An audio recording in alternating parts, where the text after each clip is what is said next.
Don't select a folder, select a file.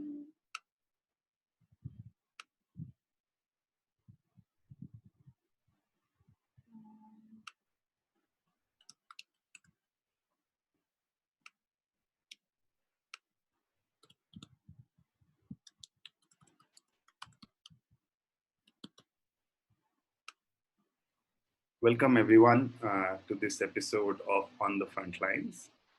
We are here today with Natasha Badhwar from Karma and Mohabbat. Today's episode is about uh, you know feeding the entire population of migrants who are stuck across the country in various states and the challenges around them. And Natasha is going to speak about that. But before we start, I wanted to let the audience know that we are live streaming on Facebook, YouTube, Periscope, and Twitch. Across all these live stream formats, you can send in your questions in the comments, and we can ask those questions to Natasha. So welcome, Natasha. Thank you so much for Welcome. joining us. Welcome. Right. So the Karwa Mohabbat was formed, about 3 years ago in response to the rising intolerance in the country, especially around the lynchings and the communal divide that was building across the citizens due to various sort of political circumstances, social circumstances. And it was with the idea to spread love. Today, you're distributing meals to people who are hungry. So, what led you to do this, and what was the thinking behind this? So the Karwane Mohabbat was a campaign call that was given by Harshmander in August 2017. And this was in response to the rising hate crimes, hate speech, and the number of lynchings that had begun to happen in the country, starting from the lynching of a clerk in Dadri 2015 and right up to the lynching of Pehlu Khan and Junaid in 2017. And at that time, Harsh had, it was the time that many other civil society groups also began to campaign uh, against hate speech and hate crimes, because we were in a situation where not only were these ghastly crimes taking place, we were also in a time and place when the state was actually criminalizing the victim himself, that he must have done something wrong. He probably deserved to be lynched in this manner, and glorifying and creating a hero out of those people who, on video, in most cases, had attacked a man in abroad. And it was a targeting of Muslims. So it seemed to be a pattern. That pattern was something that we wanted to call out. And so the Karwani Mohabbat was crafted as a journey of solidarity to the homes of people who had been victimized by hate crimes. We thought it would be a one-time thing for the first 4 months. We went from state to state, home to home, and we wrote their stories. We offered legal help. We offered psychosocial care. And when we thought it might peter off because we had covered the number of crimes that had taken place, we actually found that there was a rise in the number of crimes, in the number of lynchings taking place, which continued right up till the end of the first term of the Modi government. And by the time the new session started, the government came back in 2019. We were looking at Assam NRC, which looked like a systematic exclusion of Muslims and poor Muslims at that. As soon as the Assam NRC was over, there was the Babri Masjid judgment, which made you think that this didn't look like justice. And we thought we would spend some time talking about that, campaigning against that. And right after that was the announcement of the CAA.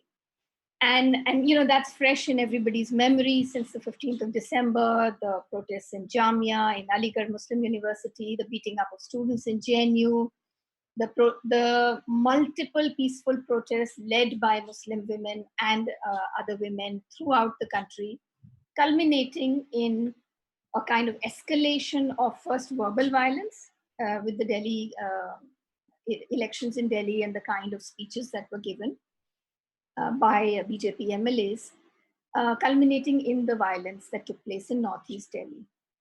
And so we felt when the CAA was announced that as a campaign, we had to be at the forefront because it was a very straightforward exclusion of minorities, and that's what we were talking about. Um, so for a while, as you will all remember, there was actually an atmosphere of solidarity in this country. We were all talking about the Constitution. We were all celebrating the national flag. We were singing the national anthem, and it looked like we were entering a new era. A kind of renaissance, so to speak. And very quickly after that, after the violence, many groups, civil society groups, and civil society itself rushed to the support of the victims of the violence in Northeast Delhi. And just when the camps were kind of becoming stable, came the threat of the coronavirus. And with horror, we watched those camps being dismantled overnight, people being sent back. There was, we were watching the news about what happened in China, Italy, England, America, and there was the impending lockdown in India. We even practiced for the lockdown one day in advance, right, on the Sunday. The way the lockdown has played out in our country, actually, that perhaps is the most shocking of all. Tuesday evening, 8 o'clock, a lockdown is announced, and within 4 hours, you've got 4 hours to midnight, and all transport comes to a stop in this country. All work comes to a stop. The next morning, there are about 400 million migrant workers, there are about 800 million daily wage workers, or even more because it's an unorganized sector. People wake up to no work, and for them, no work means no food. So, and when your response is, okay, I don't have any work where I have come to work, I don't have a roof over my head because many of the migrant workers are homeless, or they live in their places of work and can no longer live there. And you say there is a threat of disease, there is confusion and rumors rife. I must go home. And we find across this country millions and millions of people unable to go home. And it was just about four weeks ago that all those images were all over social media. We were from the security, safety of our own homes, watching these videos of people walking on foot. Some of them lived in the neighboring district. Some of them were walking 400 kilometers, 800, 1200. I mean, it was beyond imagination that India would, after lockdown, Indians would actually take to the highways with their bags, their children, men and women, and without food. That nothing is open on the way, without any support and the threat of police violence, actually attempt to go home. So within 24 hours, we knew that we were looking at an impending humanitarian crisis. And this time, there was no exclusion. It literally included so many groups that to our daily lives had become invisible. And suddenly we are saying, if the rickshawala doesn't have work, how is he going to support his family? If the bank clerk, if the staff in the school, the restaurant staff, if these people are going to be out of work, how are they going to sustain themselves? So, while immediately civil society organizations appealed to the government for help, we also realized that what we need to do is literally get on our feet and do something, because we were staring at hunger, and hunger doesn't wait. How many meals is a person going to skip? I mean, it's the most gross human rights violation taking place here. You don't know where the next meal is coming from. So we felt compelled as an organization, as In fact, thousands of organizations across India have, to stop whatever we were doing, to forget about our deadlines, and you know, begin to take part in what we call the Solidarity Hunger campaign, a Solidarity Feeding campaign. We had to respond to what we were watching around us. And that's how we found ourselves after years of rights-based work, actually literally serving meals. So, in other words, this is an extension of the work of the Karwan, extending a hand to those uh, who are struggling and those who have no other option at this point in time. So would it be right to say that in your minds, this is no different from the work that you were doing earlier, that is to build harmony and solidarity in some way, but in this case by delivering food and doing it with some form of dignity? Absolutely, absolutely. What we were working when we were working with lynch victims. We could, they were in the hundreds. When we were working with riot victims, they were in the thousands. And suddenly we skipped the lakh and went straight to the millions and possibly crores. But the fate of these people is the same. It is a people who have been forsaken by the state. It's a people who have been victimized by a state and are being treated as if they are the criminals. If they step out, they are beaten back.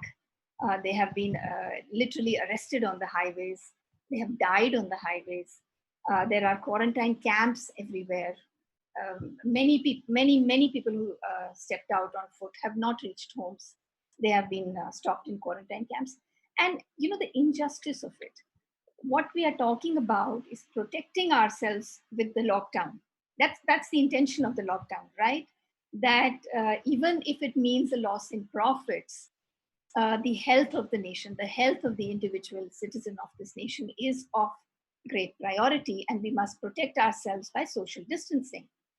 But what have we left the poor in this country to do? Do they have the option of social distancing? And you've taken away whatever little they had to sustain themselves. So it's, serving meals seems like the kind of thing gurdwaras and temples used to do. It's a kind of charity, a social work. But at this moment, it's the basic minimum human right that you can offer in solidarity to people who are stranded.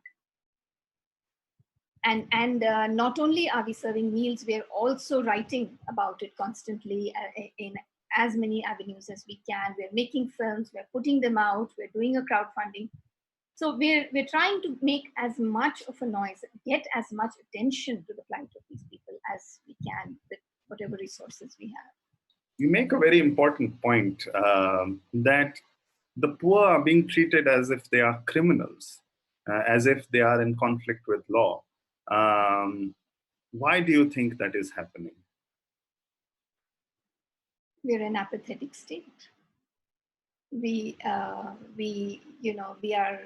not a working democracy. We have forgotten the ideals of socialism. We have forgotten what we have written in our own constitution, that the responsibility of the state is to protect the most vulnerable citizen. And here we are sacrificing the most vulnerable citizen groups, communities, for the welfare of very few, of those who are anyway able to take care of themselves. Look at the irony of this disease, of this infection. Coronavirus is something that has flown into this country via international flights. It's a disease that is affecting the affluent the most. If it is going to go through community transmission into large numbers of people in India are going to suffer, it's because they have come into contact with people who have traveled internationally. And those people, to protect themselves, we have a right to protect. We all have the right to health. The state often has to take drastic decisions, and it has done that. But that drastic decision has a corollary attached to it.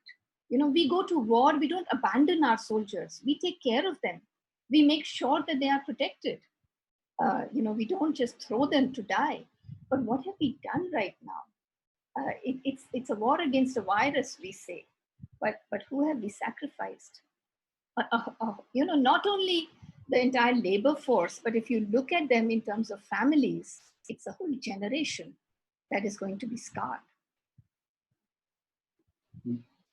So that's a scathing indictment of what is happening. Um, the the state in some ways has abdicated its responsibility and civil society is coming in. But what are you seeing any form of state civil society cooperation, especially in the existing situation, now that we're in the second wave, so to say, of the lockdown? Um, what is the response from the state in working with civil society groups like yourself, like the Karma? And if there are areas where you find commonality, and if there are areas where you see some dissonance, what would those be? So, one of the finest examples of state civil society collaboration we are seeing in the state of Kerala. Yeah, a state that had a large number of people flying in, flying back from the Gulf, very, very high cases of coronavirus infection, but very early state intervention. Yeah, schools shut down in Kerala much earlier than they did in many other states. And a health minister, uh, the administration of the state, the chief minister of the state, working very closely on a day to day basis with the community to make sure that no one goes hungry, to make sure that enough testing is taking place, to make sure that the health workers are protected from infection. But in many other parts of the country, we are seeing an abdication on all, at many levels. Not only has the lockdown left daily wage workers without any work and therefore without any a means to feed themselves. What is the state of our hospitals? What is the state of testing right now? Every day on social media, people are pleading for help. By shutting down hospitals altogether, there's data that says 80,000 children, babies, are born in India every day, everywhere around us, in our neighborhoods, in nearby, in our own villages. News comes in from there. On social media, there's news of miscarriages. There is news of very badly botched up birth because hospitals are, you've shut down OPDs. Uh, Women are left without any help. There are people who have had fractures, they're not being able to get help. Their blood banks are drying up. Diabetics, heart patients no longer have access to first aid. Cancer patients are suffering. Doctors in AIMS were up in arms.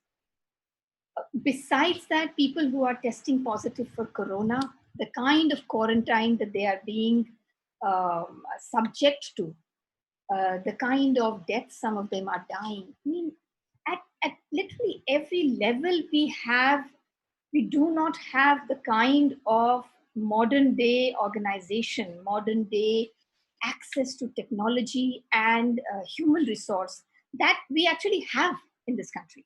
I mean, we've made a lot of progress. This is a country of scientists. This is a country that innovates.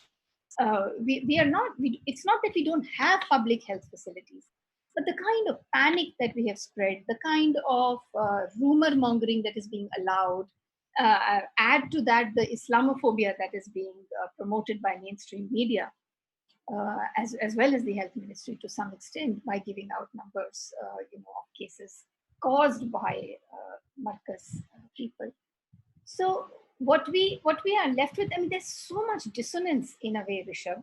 What we are left with, even when we are talking to each other, is there no glimmer of hope? Can it really be this bad? And it's hard to convince yourself that it can be this bad and my life can still go on. So we don't know how to process the facts. I mean, journalists don't know how to process the facts. It's very few media organizations that are actually being able to, day after day, be able to report on both sides. What is the advancement we are being able to make, and where is it that We need to really step up. And the tragedy is that it's not because of resources, it's because we just don't seem to care enough. I mean, we've seen the videos of migrant labor entering Bareilly and being sprayed by the administration. You know, everybody knows that was not the thing to do. Everybody knows that didn't either protect those who were sprayed or others in the district. Why did we do that? The number of lynchings that have gone up, deaths because of police beating up that have gone up, these are unconscionable. So I picked up on two very interesting things that you've said. One is that we are a country of innovators. We are a country that has some of the biggest IT-enabled services companies in the world. Yet, in this time, no technology or no innovation, so to say, yet has come up which allows people to collaborate and work together in a concerted manner to distribute uh, relief, so to say. So, what has been your experience in working in concert? Uh, across various states. You work in Jaipur, you're working in Jharkhand, you're working in Delhi, and you're working in several other states too, in UP, to deliver relief. And especially in some of these regions, when I was reading through, these are strife-torn regions that you're going to. How, in the absence of technology or any other such innovative means, are you discovering your own innovation? And tell us, if you could tell the viewers here, uh, what is it to deliver relief? What does it mean in these times? You know, a Swiggy or a Zomato is very easy when things are normal. But what does it mean in these times to deliver food to the most needy? What form does it reach the ones who are who are in most need of food? Okay, so there were several questions. Yes. Um, we are using technology. We are. I. I. But except that our own seniors remind us that even before we had WhatsApp, even when they were booking trunk calls to be able to talk from one state to the other, and they had to respond to riots. I mean, Harsh is a veteran. You talk to your grandparents or your great grandparents at home, people who were involved in relief operations in 1947. My own father-in-law was. It was also a time when there was a mass migration of the kind that is happening today. It was caused by external factors. The government, as well as civil society, it was a very new government. They didn't have the means or the resources. Civil society stepped in, camps were set up, eventually people had homes. So even without technology, even without WhatsApp, even without phones, relief, when the intent is there, relief work happens. We are actually, we've got the internet, right? I think we'll really truly know what it means to be stranded when we lose the internet and if we lose our mobile connections. Because in a way, WhatsApp, the same forum that allows all of the fake news and fake videos and fake rumors to travel, is also the one network that allows us to connect very quickly and with very minimal energy, in a sense, to large groups. So because we are in a peculiar situation where people are stuck far away from their homes, so it's migrant labor that is largely being victimized. Um, so there are people, for example, there are labor from Jharkhand who are stuck, some in Noida, in Greater Noida, in Delhi, in Uttar Pradesh, in Rajasthan, Gujarat, Kerala. There's a lot of migration out of states like UP, Bihar, and Jharkhand. So their laborers are stuck in other states. They're calling home. They're calling their own villages and their own, sarpanch, who is getting in touch with his own DM or the local NGO which is getting in touch with the NGO in the capital city, who are getting in touch with organizations like Carvan or NAPM, because we've put out our numbers on the internet, because our, it's via WhatsApp, our numbers have gone all over the place. So the news will go from, say, a group of migrant labor in Jharkhand, in Gujarat, to their village in Jharkhand. It will come back via Lucknow to Delhi. Delhi will connect to an organization based in Gujarat, and they will deliver the relief. So there's a lot of back and forth happening. A lot of WhatsApp groups are being used. There's a lot of 24/7 vigilance where, our WhatsApp users are very tired by now. But it's something that is facilitating us to connect very quickly with each other. How is the actual relief? What are the ways in which we are doing relief? So when we started out, we didn't even have the resources. We didn't have any money in our accounts to be able to feed large numbers of people, because that was not our core work. So while the crowdfunding began to happen, we knew that we had to get the basic minimum across. So, and this is something that's kind of codified now. Many groups are doing that. We've created these dry ration kits. Pardon me. Dry ration kits that include uh, wheat flour, rice, dals, salt, sugar, oil, and a few basic masalas, red chili and turmeric. And that's usually, depending on prices in different states, about anything between 800 to 1200 rupees. You're able to buy enough dry ration to be able to feed a family of 5 for about 10 days. So that's about 100 meals for 1,000 rupees. So that's one thing. So dry ration kits are being transported and handed over to people who are able to cook them. There are many people, huge communities of people who are homeless. They do not have the means to cook, or people who were eating out of canteens. Here. And I sort of break down this whole process. So you said you're transporting dry ration kits, right? How easy is it to transport? What does it mean to transport dry ration kits in this time? And what is the process of getting all of this together in these times? It's complicated. It's a complicated process because lockdown, right? So lockdown means that we cannot, that the wholesalers are no longer functioning. The wholesale market has actually been locked down. So what we found was that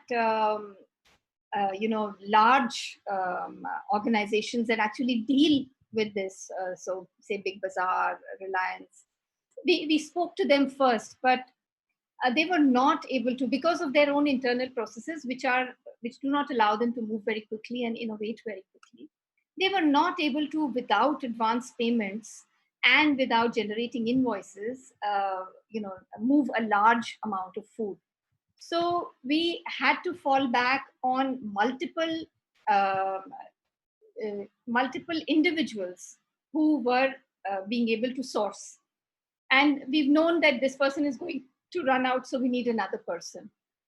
We started with 6 passes. The Delhi government gave us 6 passes because as an organization, Center for Equity Studies is already running homes for the homeless. So we were part of essential services to some extent.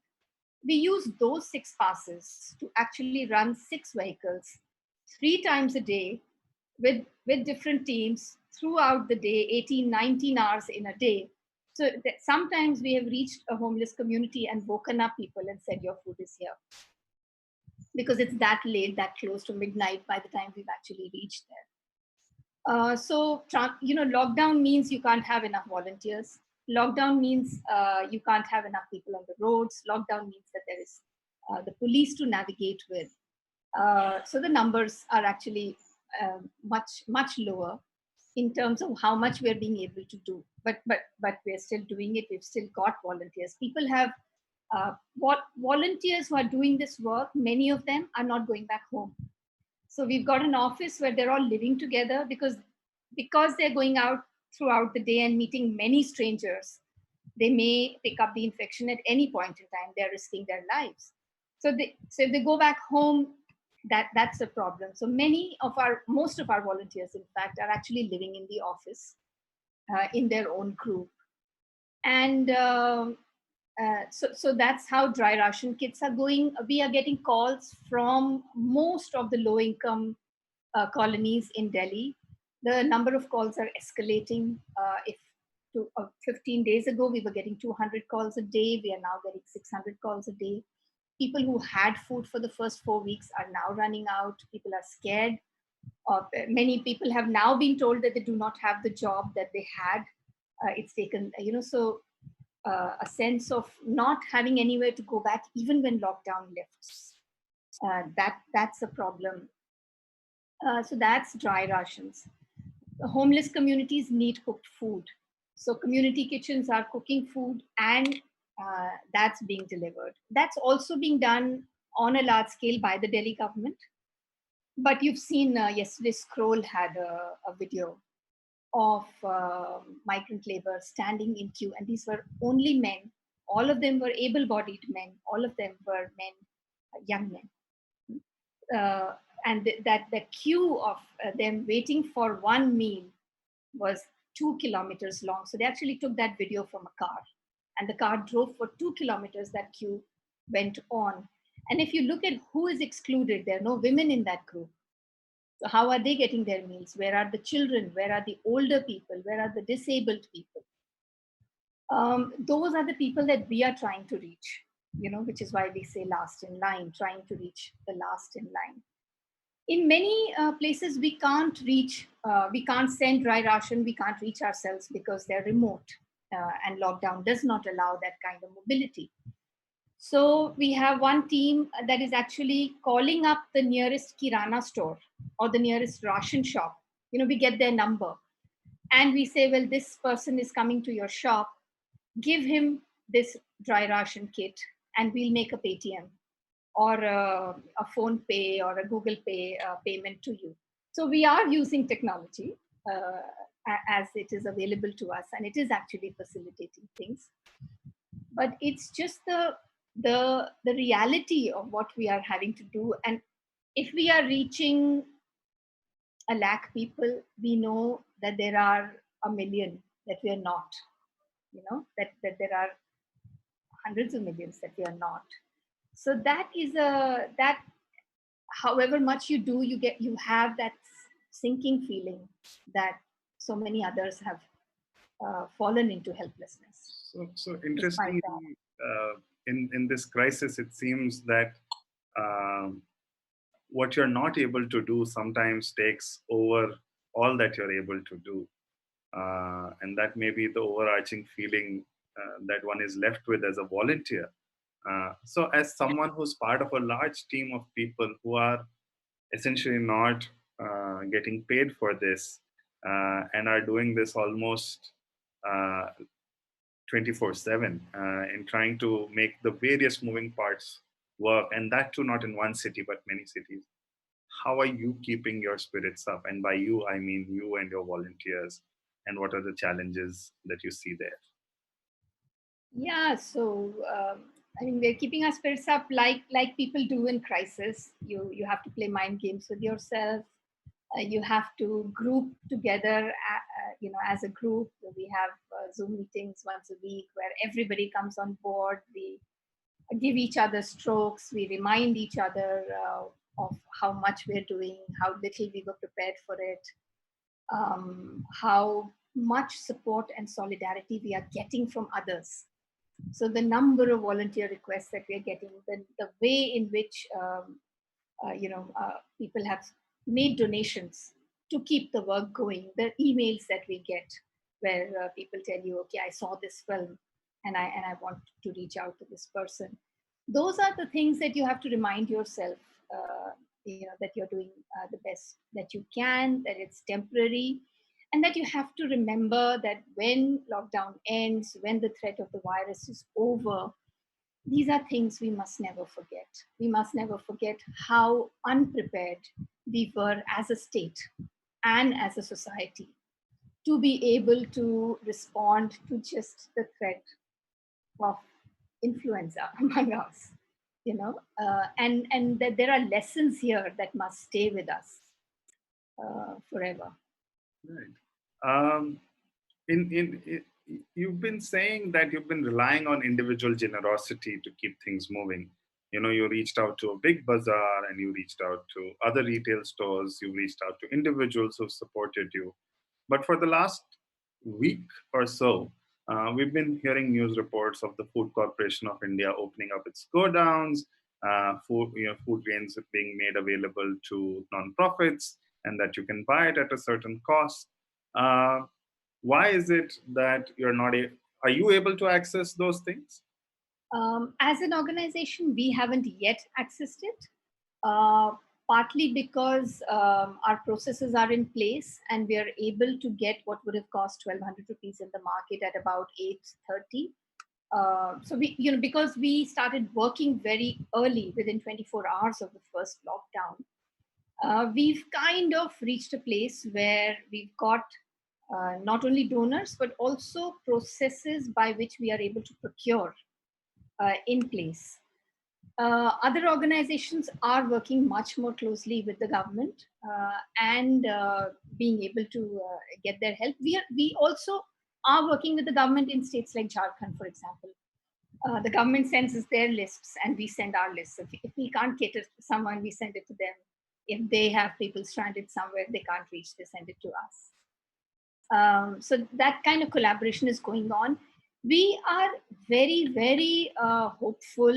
We want to see far more government action. We want to see the government actually step in, because to be honest, the lockdown may lift, but the economic crisis is going to last.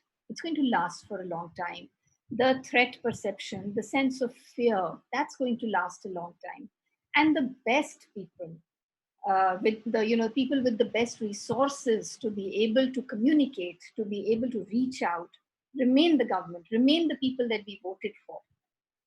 So there may be a glitch in their delivery, but we are very, very hopeful that they will step up and allow us to step back, because and we want to see that, because that would mean that we have righted some wrong.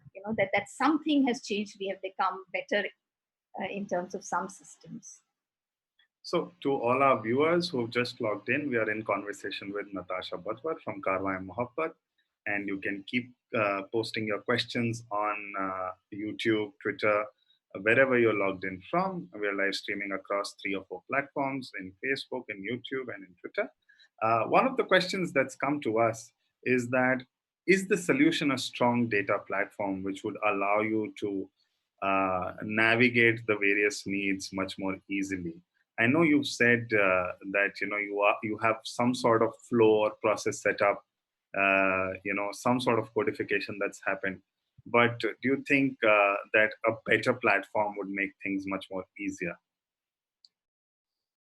Um, I I don't think technology is the answer. I'm not saying no to a better platform.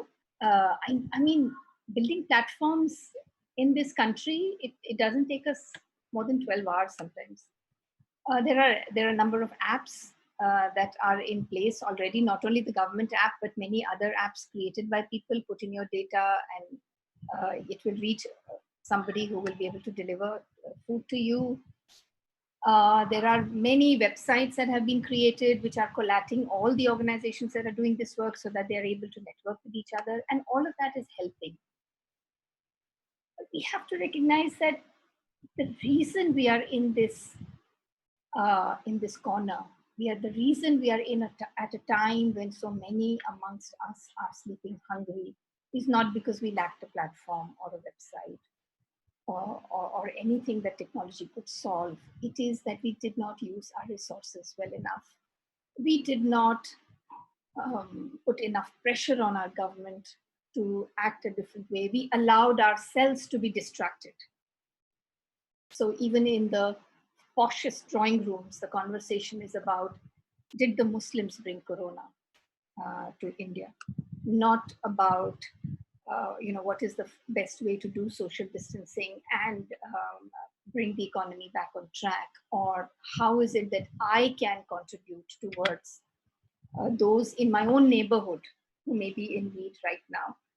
So what we also need is what, if the platform is the heart, then compassion, a sense of care, a sense of responsibility.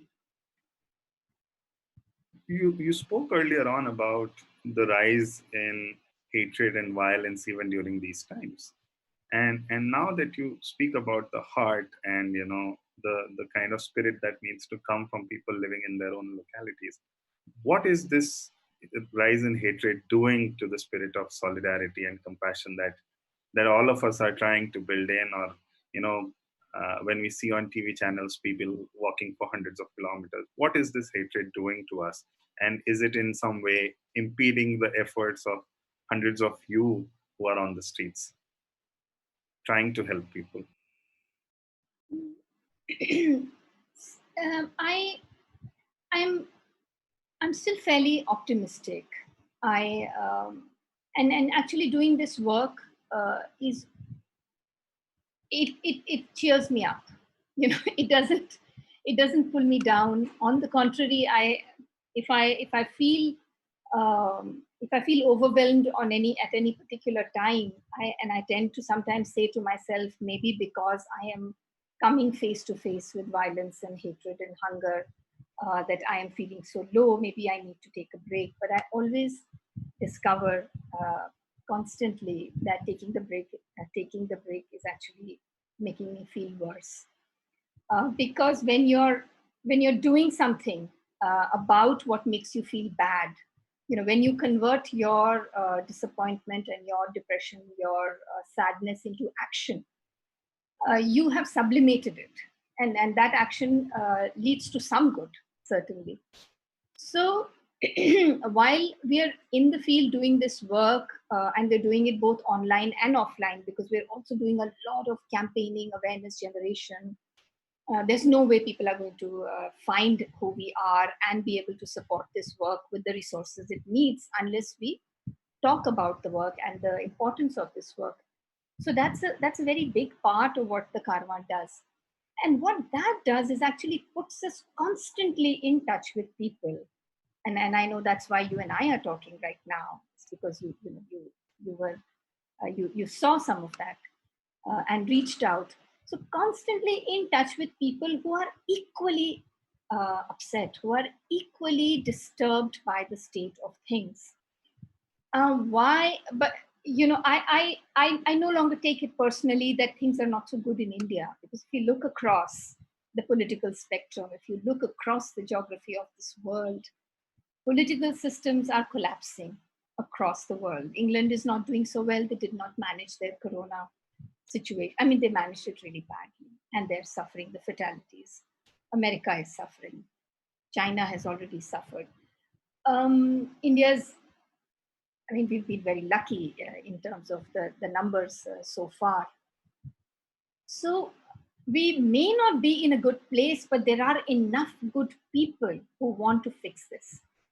And while we are seeing constant rise in hatred, while our own beloved media, I'm a part of it, I've worked in it, I continue to work in it, is itself actually becoming a hate monger, is actually allowing itself to be used as an amplifying platform.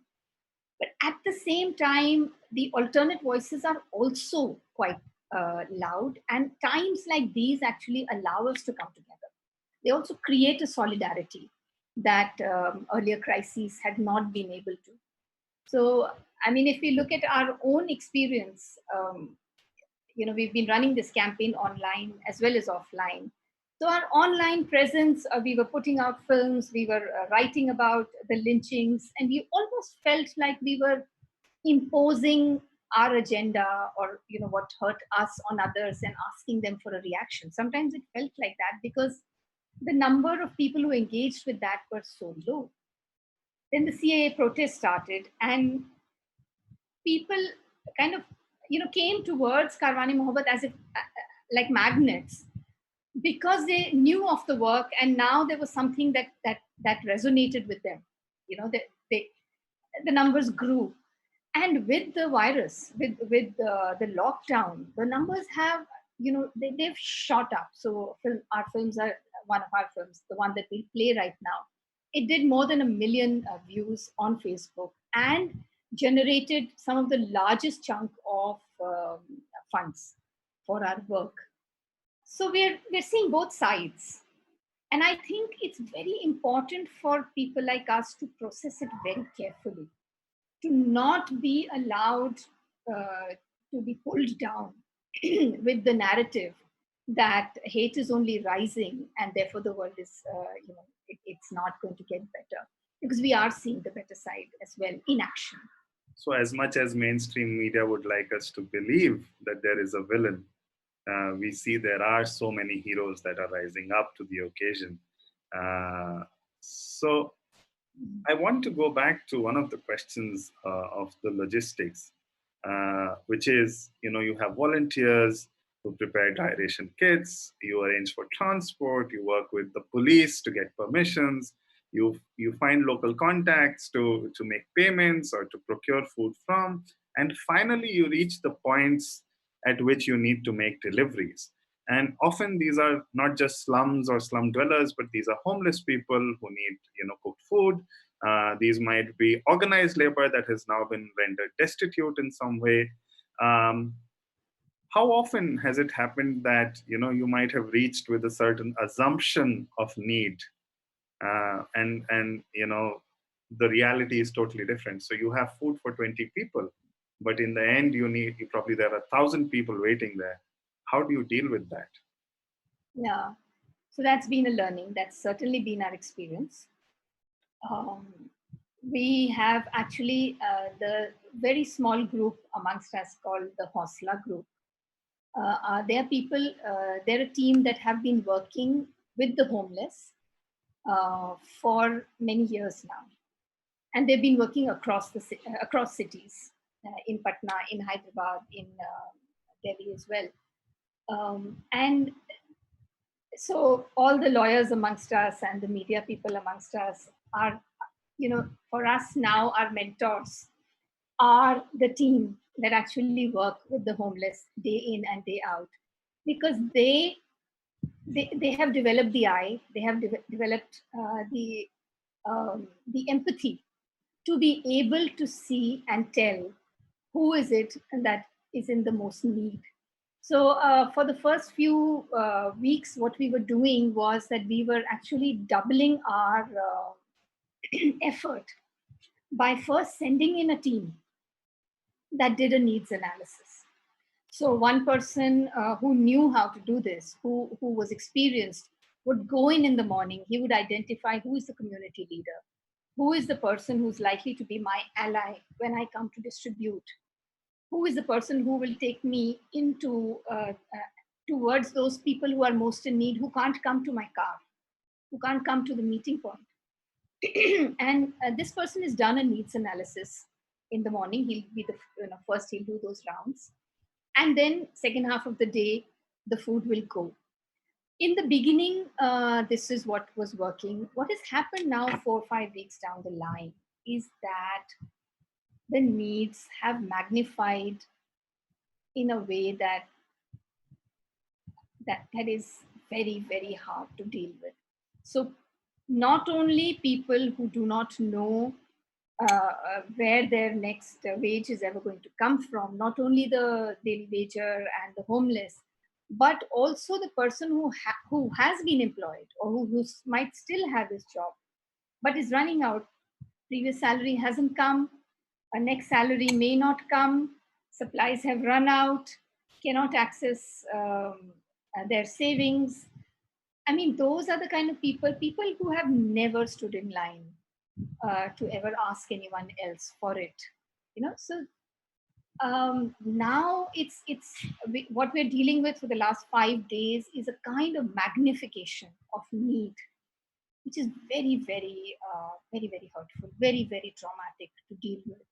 So it is true that the number of kits that we are now creating every single day has gone up by about 50 times than what it was a week ago. If, if, we were, if we were going into a community with 20 packets, we are now going into the same community with 200 packets because people have run out. I want to just ask that question again. You're saying the needs have amplified 50 times, 50? Yeah, yeah. Because people who had enough food in their homes to carry on for a month are now have run out, and those who are stranded, so there are so many hostels across the city. I mean, this is how you really also learn what is the map of the city that you're living in. I have never known my neighborhood in the way that we are now discovering.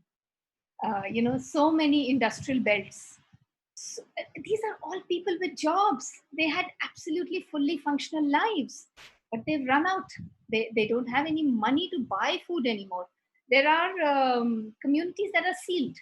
So they have the money, but they don't have the means. They still need somebody to deliver dry food to them. And Noida has many of these places.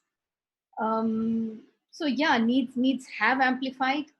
Thankfully, our fundraising I is also continuing. It's not like it's saturated. It's not like we're going to run out. We thought we were running a 4-week campaign. We thought, that we could put a number, and we would that would work. But now we have removed those numbers. So our own keto campaign was 50 lakhs. Then we made it 1 crore, and then we made it 1.5 crore. And there are new campaigns starting. We're going to keep at it because the scale of the need is really unimaginable. So, to our viewers, I want to say that the Karwa Mohabbat is not an organization, but it is a platform for like minded citizens to come together. Natasha has been speaking about the various groups and subgroups and organizations that are part of it. So, just to make it clear to all our audiences, the Center for Equity Studies, Aman Biradri, Hosla, all of these are smaller groups within the larger sort of umbrella of Karwa Mohabbat, which has been, I'm sorry, Rainbow. Rainbow Homes, which is part of the larger umbrella of Karwa Mohabbat, working with homeless communities, people affected by communal violence, and people on the margins of our society. And it is this work that has allowed the Karwan to reach some of the most vulnerable and dispossessed people in the country. There's a recurring theme when you speak, Natasha, about people who are going down a notch with every passing week, with every passing day. So those who had food now have no food and can't go out. Those who had a home in their villages are not able to go back home and are now on the streets. And those who were on the streets absolutely have nothing to look forward to. So, despite the individual heroes, despite the solidarity, despite the amount of love and care that we've been able to garner from fellow citizens, we can, The we can suffering continues to increase. the suffering continues to increase, and it does seem very clearly that once this lockdown period is over, we will be faced with a new set of vulnerabilities where we may not be able to make an urgent call for fundraising or an urgent appeal to people because people stop giving money when the waters recede from a flood. People only give money when the flood is ongoing. Mm. What would Yeah, what would you say to that, and how do you think the road ahead looks? yeah. So before we end, I also want to play a very short video where in which Harsh goes out and meets some people on the streets. Yeah, that it's a very very important point that you've raised, which is why we have to understand that the crisis is not the crisis of technology. It's not the crisis of supply chain. It's not a crisis of a lockdown or a virus even. The crisis is a crisis of the entire system, and of our own understanding of what the design of the world, what a sustainable design of the world is. When this suffering increases, and it is going to, industry will suffer. It's not like the migrant labor will go through a series of setbacks and it will not have an effect on the places that have employed him, and then will not have an effect on the people who own those places or run those places or who have big fat salaries coming from the same places. Our education system is going to need rehauling. Our children are going to learn a new way of living. I mean, uh, so at one level, we have to, those of us who are at the forefront, who care enough to contribute towards feeding solidarity, who care enough to volunteer for this, have to care enough to want to change fundamentally the structure of how governance is happening, of how our economies are being run, how our education is designed. We have to be looking at a fundamental change. That is very important, which is why that was the Karma's work before we got into feeding solidarity. It is going to remain the Karma's work after we do that. And in a way, the CAA protests, they kind of threw up some of the best and most important issues of our time. Yeah, it brought back the constitution into our consciousness, because here, in a fundamental way, in the preamble, we have written what is it that the world should look like, what is it that this country should look like. And all of us were hurting, most of us were hurting when that fundamental basis of what it makes, what makes us Indian was shaken at its foundation. And those are the kind of values that we have to begin to recognize. We have to know that our lives are interconnected, interdependent. You cannot watch one community go down and expect that it will not hurt you later. We had a lynching in Maharashtra yesterday. A Hindu community lynched 3 Hindu men. This is coming very close to home for everybody, and it's not only a sense of threat to our lives that should be moving us. It should be a whole value system of of putting humanitarianism to the forefront, in a sense. So it is about humanitarianism. It is about uh, building building a sense of solidarity, and it is about recognizing that none of us can go down. All of us have to rise up together. Thank you so much for being with us today and speaking to us and explaining to us what it means to be feeding those.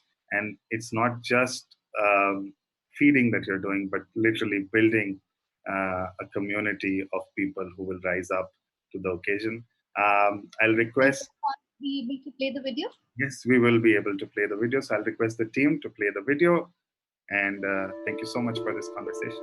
Thank ना you. अगर बीमारी होगी तो भूख के मारे बीमारी नहीं होगी इन सबको। बताइए आप, ये कहाँ पे जाएंगे? सब अलग अलग प्रांत के हैं ना, इनको छत छुपाने की जगह बारिश आए तो ना सोने की जगह, सब ऐसे ही हैं बेचारे, और इधर पुलिस मारती है। There are over 400 million migrant workers in India who do not have the security of stable employment. Many of them are daily wage laborers with no home in the city. हम बेटा भूखे पड़े बेटा, हमारा कोई नहीं बेटा, यहाँ अधिकार कोई नहीं बांटने आता। The 21-day lockdown to contain the spread of coronavirus has left millions of Indians stranded, jobless, and hungry.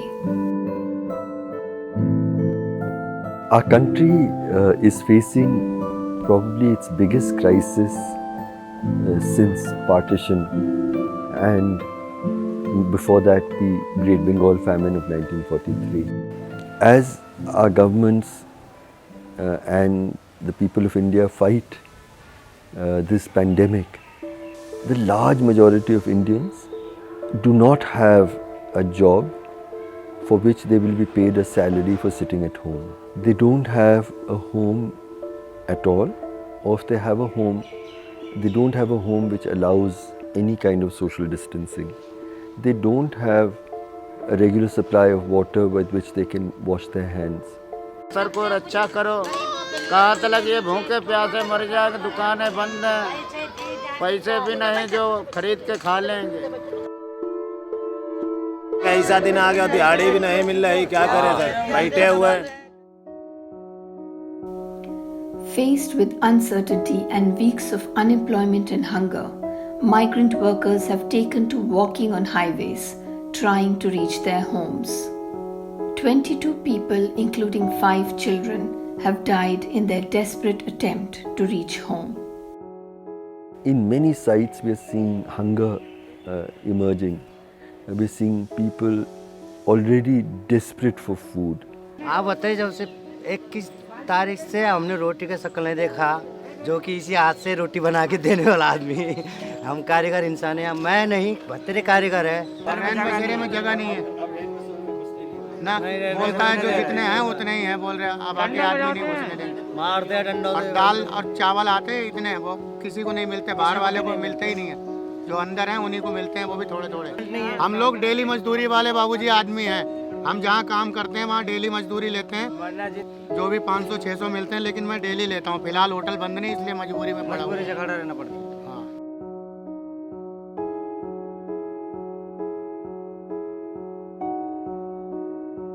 Our is always to have a team which will go out with these cooked meals and dry rations for those who have nobody. So do join in your own way in our enterprise, or create your own. Each of us, all of us citizen groups, keeping our own health protected, produce enough food for our brothers and sisters who are poor and who are hungry and who are devastated by a lockdown for which they have no responsibility whatsoever. So let us stand with our brothers and sisters in this time of distress together.